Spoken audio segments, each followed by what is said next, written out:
Hello and welcome to this episode of Tripology. It's the only backpacking show where the hosts are constantly tiptoeing from continent to continent. I'm Alun and I'm here with the ever pescatarian Adam. Alan, we got a hell of a show today, mate. We're going to have a little catch up as we do. We are currently on different continents. The second section is going to be Hostel Wars, where we put some hostels up against each other, find out which one Vagabot, our new mate Vagabot, is going to choose. And then we got Tales of a Trip at the end where we hear from a lovely listener. What an exciting show. Yeah, we are on different continents, two adjacent continents, continental neighbours, me and you, aren't we? We are. You refer to me as pescatarian. I've been ever so inspired by your tuna stories that I actually have been indulging in only fish myself, and it came undone this week, mate, and I'll probably share that story with you in Patreon. Okay, well, you're reserving it for Patreon. Is that because your choice to be a pescatarian's been fueled by morality or by a desire to change your weight and diet? What's been fueling you? It was a grave error that has resulted in me potentially having to buy myself a new backpack. So it's rather embarrassing, and I'd rather leave it to the paying customers. So I can afford one. Okay, fair enough. Well, in the last week's episodes of Tripology, I've talked about how beautiful it is that here in Siargao, I have almost unlimited access to yellowfin tuna, a beautiful fish with a very nice name. Now, I've been going to the market and enjoying that yellowfin tuna, but I had a thought the other day. I was like, what could make this experience all the sexier? And one of the most traditional ways of catching a fish in the Philippines. Do you know about this? I can imagine. Short of just diving in and trying to catch the thing with your hands.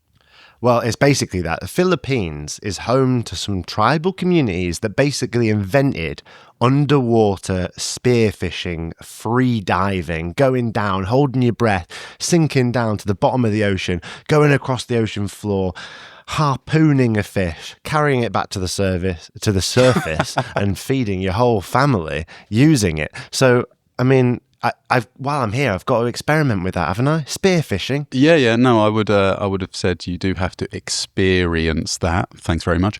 But I always think of spearfishing, not necessarily free diving with a harpoon, but I guess sort of standing in shallow water and waiting for one to swim past and then sort of chucking very accurately, trying to sort of stab the thing to the ground. Yeah, I think that, I don't know if that comes from actual historical methodologies or whether we were just served that lie by some cartoons when we were children. I think that occasionally survivalists might sharpen a stick and stand on the water's edge and throw it into the water, but that's very difficult, mate, because of the refractive properties of water.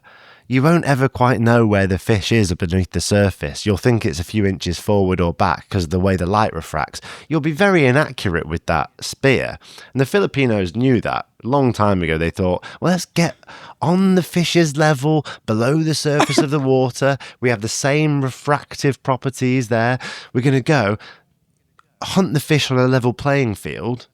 But the only problem with that is we've got to hold our breath for such a long time. So they got good at doing that. And then everything was good. They were feeding yellowfin tuna to the whole family. Oh, yeah, Jesus. I guess this kind of predates scuba diving equipment and having oxygen tanks on your back. I don't know if you've done this. I would imagine you have because you've done a fair bit of diving in your time.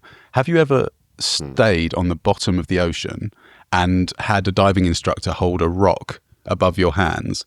A rock or a shell or something like that, some sort of sea matter, and just drop it, and your challenge is to try and catch the thing. And the way that it falls is so tough. You can't do it, mate. It's basically impossible. No, most of my scuba training was free from any sort of pagan rituals, satanic worship or anything like that. We basically just learned to scuba dive and no such actions took place. Go on. But I was here in the Philippines. I thought I've got to put my spearfishing, free diving skills to the test because I've been practicing holding my breath quite a lot recently. And I've got up to 4 minutes of a breath hold, which is quite impressive, I think. It's ludicrous. That's longer than a whole song. Yeah, actually, that's one of the challenges of holding your breath for so long is you'll put some music on, you'll think, I'm going to hold my breath now, listening to this song. And then the song will end. Some new pop tunes will come out. The amount of times it's snapped me right out of my relaxation, I've had to start all over again at 3 minutes 30.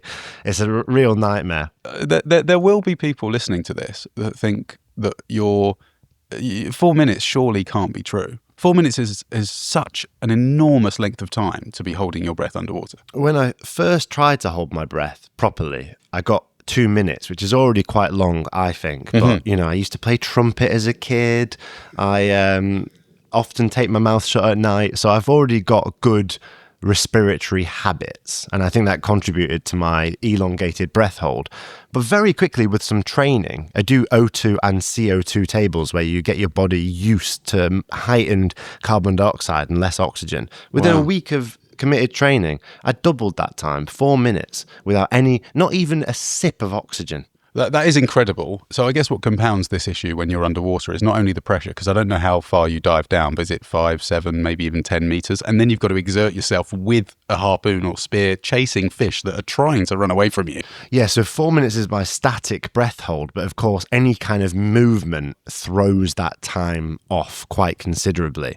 So I went out with a couple of friends of mine from the jiu-jitsu club and a Spanish guy. I don't know where he came from, but he was ever so handsome, and he had harpoons all over the place. Yeah. He'd give you a harpoon, no trouble at all. So we go out on a boat all together. Is that an erection joke? Yes. He gives me a harpoon and he teaches me how to reload the thing. Right. And then he was just like, right, go about your day, try and catch a fish. Okay. And I was like, okay, just to confirm, because I'm not really into killing animals. Maybe you are, handsome Spanish man, but I'm not. So can I just confirm that I can go under the water here, and when I see a fish, I will take shot using this harpoon? Is everything okay? Is there anything that's off limits? Because I don't want to kill something which isn't like a good thing to kill. Maybe I'll go down, shoot something. He's like, you didn't just shoot that, did you? That was an ecologically endangered Filipino bay shark. And I just didn't want the smoke of that. So I just wanted to make sure, should I look for any particular fish? And he was just like, no, you can get anything. The boatman will eat it. No matter how stinky and shit that fish is, the boatman will have it. So you can, and if you see a shot, take a shot. But are you doing fishing for someone else? Is there someone else that you're, tasked with feeding? Or do you get a little piece of the pie as well? I've got quite a lot of dependents here in the Philippines now, Adam. I've been here for two months, so I've got to provide for the whole family. No. Well, the vibe was that I was going to try and catch a fish, but if it was something that was a little bit shit or no one else wanted, the boatman would have it. So nothing was going to go to waste, right? Oh, right. Cool. Even the boatman will eat it. That's where that old Filipino expression comes from. Oh, that's a boatman's fish, they say. So I was I had my fins on. I had this harpoon. It's like a rubber band powered harpoon. The first shot, I go down under there. I see a little fish. It turns to me, fear in its eyes. I think, I can't hunt you, little guy. And I fired the harpoon straight into a rock, broke the tip off my harpoon immediately. But hang on, are you trying to make it look like you're trying to the handsome Spanish guy? You're trying to make it look like you missed. It was unfortunate. Yeah, I look up to the surface. I see him looking down there with his great big chiseled square jaw, and I sort of just fire into a rock, break my harpoon, and I look at the fish and I say, yeah, let that be a lesson to you. I'm saving you all. I'm on your team here. Right? So they all swim off, the ungrateful little bastards, and I have to spend the next 10 minutes repairing my harpoon. That was shot number 1. Yeah. And then basically, long story short, Adam, I was in the water for 3 hours pretending to spearfish. And it gets to a point where you become very habitualized to the whole process. And after a while, I did start to see the fish as somewhat of my adversaries, because if you spend 3 hours spearfishing and don't get anything, it becomes a little bit embarrassing. The boatmen were jumping off the boat, sinking down, shooting a fish in, you can only describe it as its face, and then immediately coming back to the surface. They were catching, I would say they were catching about 3 fish every 5 minutes. They were shooting fish at quite a clip. And I was duck diving down, firing at rocks, firing at coral. At one time I shot a fish, but I was too far away, so the tip of the harpoon just sort of smacked it in the face, and it wasn't close enough range to kill it, so it swam off all dazed and confused. It wasn't going fast enough to break through its scales. No, yeah, it was an armoured fish. And I felt very upset by this whole going on. And it did get to a point where I was like, okay, I'm gonna take an opportunity and I'm gonna kill a fish here because they're taking the piss a little bit and everyone's laughing at me. The boatsmen are feeling disappointed. I've got to do something. So I sink down, right? I hold my breath. I think I've got 4 minutes here with which to operate. I go down to the bottom of the ocean and I'm surveying my surroundings and I see this dopey looking little yellow fish swimming around the coral. Right. And I think, oh, hello, you don't seem very happy. Do you know what I mean? Okay. You seem like if anyone's got to go, it's going to have to be you. So I stalk him. I sort of swim up to him. And most of the fish, they're off as soon as you get close. But this guy, he didn't fly off. I was like, okay, take aim. I was like, give him a chance. Take aim slowly. I fired at this fish. The harpoon goes flying as only a rubber band powered harpoon can. It pierced this little fish. And this guy proceeded to blow up to 5 or 6 times his size. So I now had a sort of maybe the size of 3 tennis balls sellotaped together. He goes all big on the end of my harpoon like that. And I come up to the surface and he's all inflated like a little beach ball. and the boatsman said, "That's a pufferfish." You went, no fucking shit. Yeah, I know it's a pufferfish. You said, well, you're not going to eat it? And they went, no, you have to be a very, very skilled Japanese chef in order to eat a pufferfish. Yeah. Fugu, it's called. So it requires quite a lot of years of training to eat that pufferfish. So we're going to have to throw that one away. That was a sad moment for me as I realised that what I'd essentially done is shoot that poor pufferfish for no reason, for no one's benefit other than for the horrible display it put on at the moment of being shot. And it's at that moment that I vowed, I mean, I'll probably not, maybe, well, I don't know, it depends. I'm not going to say never, but I think I've got to reassess my spearfishing strategies. So it ended basically an unnecessary death for this fish. I'm just going to cut to the chase. I would say the death was largely unnecessary, yeah. Yours somber, melancholic tone there. But how much of the difficulties that you were experiencing do you think were just because of the psychological issues you were going through, feeling that it was somewhat unethical? About 50%. And then the other 50% was you being flustered by this very handsome Spanish man. So, it's almost like you basically attract what you fear, and you were worried that you were unnecessarily killing a fish, and then you definitely did unnecessarily kill a fish. So I would say if you're going to go spearfishing again, I would say go just be comfortable with the fact that you're going to end a life in order to sustain your own life or the boatman's life, and try and do it with someone slightly less attractive. I think those are good tips. I would also say, mate, that maybe it's on them for not having the sashimi skills of a Japanese chef. The ones that are able to dissect a puffer fish in a way that's absolutely necessary to make it edible. If you were taught spearfishing by a very ugly Japanese sashimi chef, that would be the ideal situation to learn, in my opinion.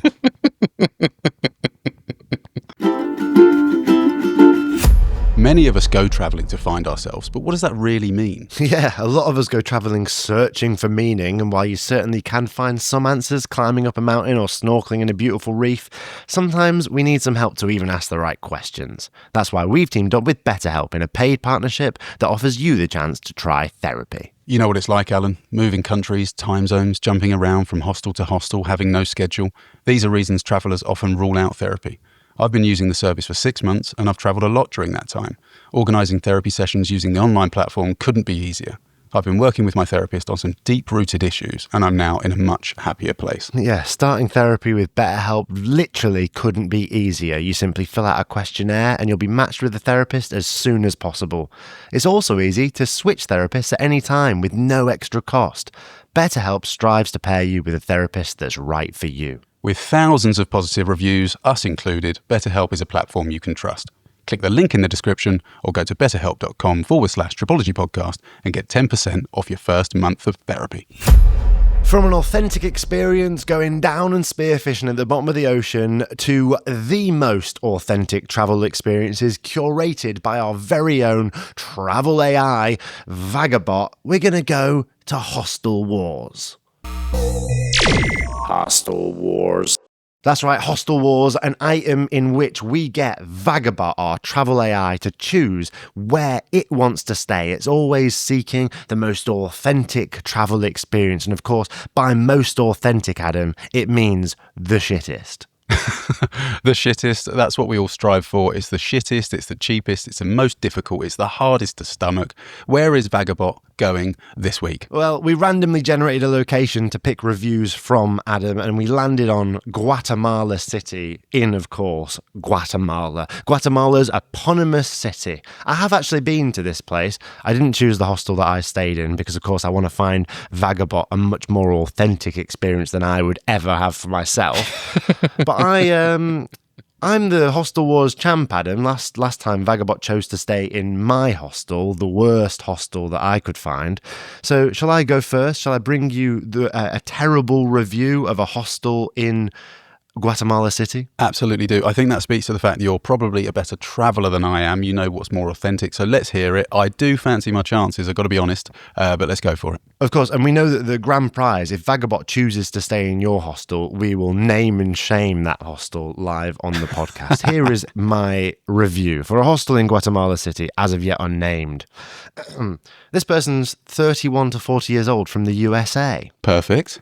They say, we had to ring the bell many times and eventually yell for someone to open the main door for us upon arrival. There was no Wi-Fi. Terrible atmosphere. Upstairs even felt creepy. The showerhead was dirty and some showerheads were missing. The bedroom was uncomfortable and stuffy. There was a New Testament in the bedroom. I didn't know that Hostel World is okay with hosts proselytizing to guests. Only good thing is it's close to the airport and the room had a fan. We hated every minute of being there. There was a New Testament. Amazing. I love the idea of this person going there and they're like, oh, it's kind of close to the airport. Oh, it's a bit dirty. What? Jesus, come to my hostel, pray to Jesus, come and have a proselytizing time. And they were like, we hate it here. We hate everything. I think that reviewer might have been, I think they're an atheist. Yeah, you're probably right. I wish I had as much time as they do because that is a well-written review, an honest one. And I like the fact that they said something positive at the end. Because that, for me, builds trust. It's a real shame, isn't it, that hostel let itself down by, in a very Christian country, putting a religious text, presumably in a drawer, in a hostel room. What an absolute shame that hostel chose to do that. I can imagine. Otherwise, it's got quite good reviews, that hostel, but they had a dirty shower and a Bible on the floor, so fuck it. That's what that reviewer said. We'll see how Vagabot deems that. Yeah, you can imagine the scene, can't you, going into the room. You know, like we would often do when we were in India, for example, you sort of send one of you up to go and check the room to make sure it's worth staying there or value for money. Imagine I come down the stairs and I go, Alan, you're not going to believe it, mate. Oh, no, what? There's only a fucking Bible in the drawer. There's not. Oh, God. Right, yeah. Let's go. Sorry. Can we have our money back, please? We're gonna go. Yeah. There was a bag of Vegeta in the last place, so we had to leave there as well. Fucking hell. Get a break. All right, mate. What are you bringing to the table for Vagabot to have a look at? So the person that has reviewed this hostel is female. They're 18 to 24, and they're from Australia. Okay. I won't do the accent. I won't because it pales in comparison to the one you can do. So right, it might lead Vagabot down the wrong track as well. So. Yeah, completely. So very objectively, just in a sort of monotone voice, here we go. You can't even find this place. It looks abandoned and has no signage at all. It wasn't very clean. My shoes got stolen on the last day. Showers and any water from taps didn't work for a day. No compensation. No hostel atmosphere. Nothing is organised or events. I'm a stingy person, but this hostel is not worth saving money over. Wow. Very scathing indeed. I like your reviews. You tend to choose like short and sweet reviews that get to the point and hit home exactly what the person hated. It's a scathing review. Well, what I love about this review in particular is that even though their shoes got stolen on the last day, I mean, I would argue that that's probably the worst thing that's happened to them. Well, they did say in the first sentence that you can't even find the place. I imagine that they did, because that's how they stayed there. Do you think it's right that they've blamed the hostel for their shoes getting stolen? Do you think, I mean, the answer to that question is maybe another question.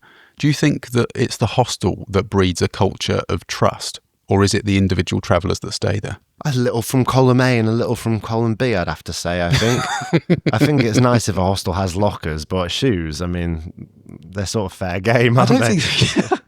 As someone who has had their shoes stolen before, I don't know if there's any excuse for stealing someone's shoes. It can't be. I don't even think it can be a genuine mistake, stealing someone else's shoes. There's such an intimate item of clothing that there's no way. It's only okay and can only be a genuine mistake if your shoes are very, very similar, to the point where the person who you've stolen from doesn't realise because your shoes are there for them to also take.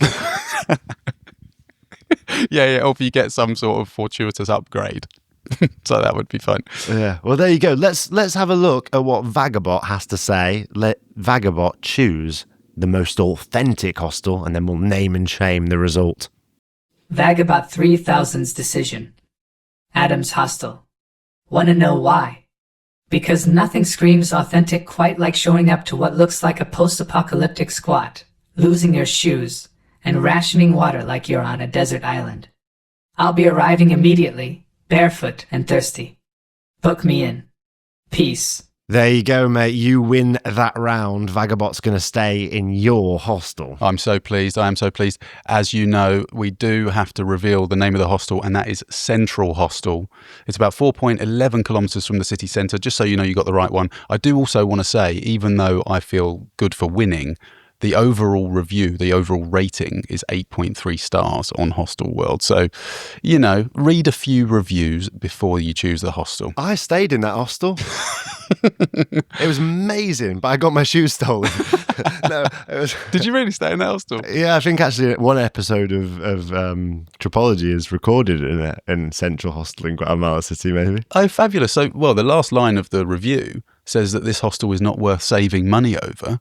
That for me is poignant because it does apply to a lot of things that we do, a lot of decision making when it comes to hostels. For a hostel to be so cheap but equally as shit that it's just not worth the hassle is a pretty low thing to say. So maybe you disagree with that. I think actually, in spite of what the reviewer says, I think Vagabot will have quite a nice time there, and we can check in a future episode to see how Vagabot enjoyed his stay. But right now, Adam, it's time for the best item on the show. We'll just come out and say it, our absolute favourite item, where we get to hear from a listener as they tell us their greatest travel story at Tales of a Trip, tripologypodcast.com/Tales of a Trip. Let's listen to what they had to say. Hi, I'm Elliot, I'm 25. I'm French, so sorry for my English, that can be sometimes a bit strange. I'm going to talk about the story of traveling, but it's not really the story of this travel. It's more about that story permits me after to succeed to have like a traveling life, in my opinion. So it's during COVID. I wanted to go to live in Asia, but because of COVID, it was really difficult. I needed to wait. And a friend told me to come to Switzerland because it was easier to work in Switzerland than in France. So I go to Geneva. I had some different jobs, making kebabs, making food delivery in bicycle, making house also, helping someone to building his house, sorry. And after 4 months, I go in a bar, and I asked the waiter if I was looking for someone for have a full contract job. And I was like, no, I'm not looking for that. I was like, okay. And I took a piece of tissue and write my number and my name on it and say, okay, if you need someone anytime, any hour, you can call me. I'll be there. A week after, the guy called me, say, hey, Elliot, I don't know if you remember me, but you gave me your number, and you said that you wanted to work. So I have the bar is mine, and I have also a new gin brand, not the pants, the spirits, and I need someone for helping me to putting labels on the bottle. I was like, okay, let's go. So I go, and with that guy, his name is Quentin, if you want, and there was like a big match between him and I, great connection, and he became one of my best friends, and he teach me all of the jobs because I didn't just put labels on the bottle. I spent 5 years in this company. I was at the end logistic manager, but I have like no diplomas, no experiences. It teach me everything about the world of companies and logistic and selling and making gin, everything. So I'm really glad that he believed in me, and I realized in this job that I was really happy to learn that job, but it's not the job I'm made for. And I think no, I know who am I and what I want in life, and what I want in life is learning. As I learned this job of distillery, so I quitted this job. Now I'm in Bolivia, in Samaipatay, some of you knows, Nice. and I just bought a motorbike, and I'm just traveling in all of South America, and I'm looking for another job, and maybe spend 5 years in this place for after stopping again and moving away and start a new job. And I really think my life is gonna be like that, learning things, take everything I can, and believe in myself for very simple, and that's it. And that's permit me to met Alan 3 months ago. Such a great guy. Thanks, Alan. Oh, thank you so much for sending that. Elliot, of course, has been mentioned on a few episodes. We travelled around Brazil together, and he was kind enough to send us that wonderful message. There's a lot of things I loved about that story, Adam. Yeah, I agree. I mean, I am very grateful that he sent it in as well, because we have been getting a little bit of flack online by the French community after a couple of reels that have been attracting a lot of attention about their French cooking secrets. Go and see that if you get the chance. But I would say that Elliot sounds like he's had the sort of realizations that we had as well. We're experientialists. We realise that you can cut your life up into little chapters that, you know, in their own sort of in and of itself, it's a life, and you learn certain things, then you take that experience and you can move somewhere else, and that's totally a perfectly fine way to live. Yeah, a couple of big takeaways for me are not only having the self-introspection to be like, okay, yeah, a big long contract isn't what I want. I'm looking for something else here, and I'm on this journey of self-discovery. Then being proactive enough to be like, hey, here's my name on a napkin, take it, I'll be ready to go whenever. Then also having the wide angle lens enough to be like, okay, it's not my forever job. Even though I'm enjoying it, I'm learning a lot, I've got to go off and pursue other things. And then, you know, to be so young and now to be propelling yourself around the world, being in Bolivia, obviously we met in Brazil, and to have this knowledge of like, I'm going to do this for a long time. You know, welcome to the Tropology community, long-term travelers zipping around, making a sustainable life of it. I think that's a wonderful thing. A note on Elliot as a person, because a lot of people saying, hey, we've listened to Tales of a Trip and we really like it, but a lot of these people are people that know you. That's because we collected a few recordings before we relaunched the show, and we're playing through them because they're all really good. But there's still time for you guys, listening audience, to send your experiences and stories in. There's a link in the description. But a note on Elliot himself, I was very struck by Elliot as a person when we first met, because he's a young guy, only 25 years old, I think he said, but a very empathetic, very likable, very intelligent person. And I think he's exactly the kind of person that's like an asset to the travel community. So I'm so glad he's like made this decision to keep on traveling and try and make it a sustainable thing, because those are the people you want on the road. Those people that are great friends, great adventure companions. Yeah, I do think as well that sometimes you have to get out your own way a little bit. I know that maybe his trip or what he had in mind didn't quite come to plan, or maybe that spot in Geneva, that work contract went on far longer than he wanted. I do feel like sometimes there has to be a degree of flexibility, and you have to get out your own way, as I said. And I do think that he's certainly one of us, mate. Absolutely, and we're happy to have him on the team. If you want to join the Tropology team by way of sending us a great travel story, tripologypodcast.com/tales of a trip. There's a contact form. There's all sorts of good stuff on that website. Go and check it out. Other than that, though, we've got the Patreon section, which we're going to zip off to now, where we tell bonus additional stories. It takes place after the show. Access it on patreon.com/tripologypodcast. Shall we head there right now, Adam, promptly? Let's do it, mate. I've still got this very embarrassing tuna story to tell you. So let's head over to the Lost and Found. It's patreon.com/tripologypodcast. Loads of cool stuff going on. Let's get to it. Yeah, let's go. I'll see you there. Bye.